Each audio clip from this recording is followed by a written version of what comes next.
Yeah, I mean, I think there's also the difficulty that arises when we think in like a comparison kind of way with like if we go back to when the Constitution was written, we see that there was like the forms of power that could be had. I feel like were vastly different than they are now Right. because we didn't have a lot of the information that we do about like the psychological. Like we couldn't even talk about advertising in this way back then. So Or even corporations. I mean, Exactly. that's like why Teddy Roosevelt Well- essentially changed, the norm in terms of the relationship between government and the economy and the people, was because he was the first president to be like, hey, this is a different world than it was. Right. We have giant mega corporation monopolies that run the country. yeah, Things are different now. Totally. This is an unchecked power, and I mean, you can argue about his response, but his response is, well, government has to be the check on big, corporations and monopolies. And his ideology, which also was adopted by Franklin Roosevelt, because they were both capitalists, very much. They came up in capitalism. They were wealthy people. They were totally into capitalism, but they, being intellectuals as well, and seeing what happened with the Russian Revolution, and seeing what was happening in our own country, said the only way to keep capitalism as alive is to curtail its worst instincts through government regulation. If you don't provide a basic standard of living for the people and ensure that capitalism's worst excesses are kept in control, eventually the people will overthrow it entirely. And ironically, if the capitalist class listened to that, there'd be a robust welfare state that would keep people complacent and okay with everything. But I think their own greed leads to their downfall. They're too interested in their own short-term profits to even think about the long-term viability of the economic system that gives them their power. Totally.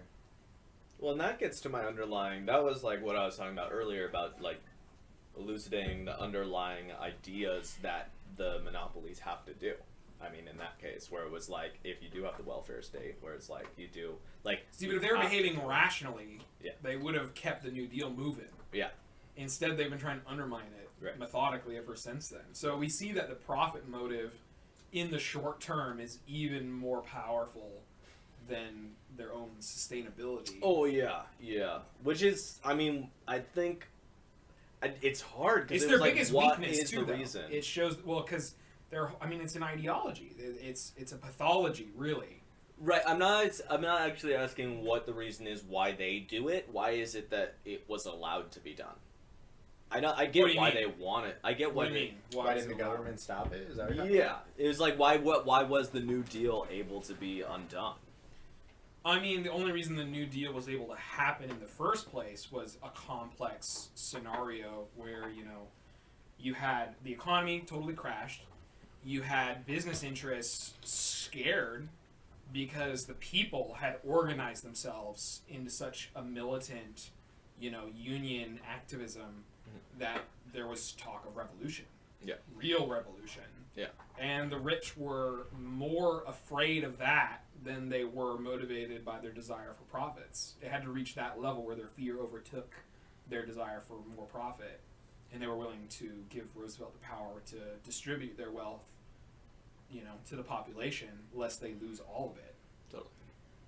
But as soon as that present danger went away, their natural impulses returned. It's just odd to me that the organizations didn't really, the people, the unions or whatever, the people organizations didn't somehow. Well, they tried, but that was the first thing they did, is they crushed all of those groups. I mean, the center of the union movement was the communist and socialist parties. And so they started by targeting them during the Cold Literate. War, which happened right after World War II. They moved directly to the Cold War, which was as much about internal warfare as it was about external warfare.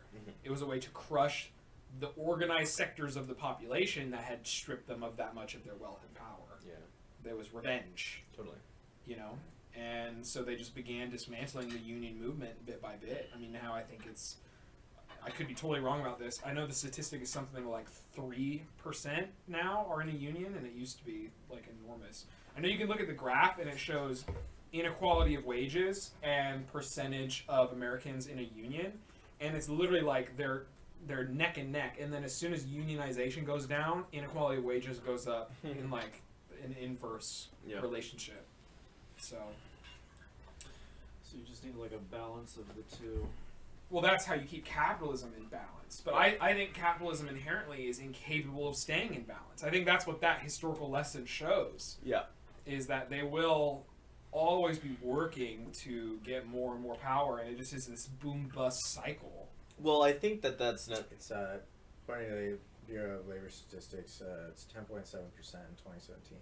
10.7? That's better than I Union thought. membership.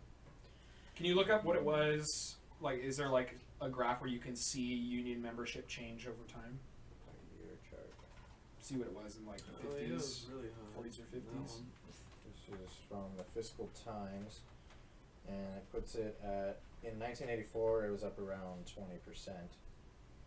Well, 80s is, Yeah, we were already that's- well into the attack by then. What about like the 50s and 40s? Let's see here. This is from the Daily Signal. This one looks good.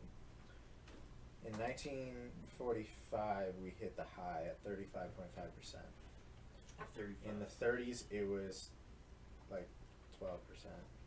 Yeah, so 1935 is 13.2, About the same as it was in the 30s too. and then steady decline. well, it was after that. Roosevelt that passed. Actually, I mean, it was not a legal right to join a union until Franklin Roosevelt. Mm. So,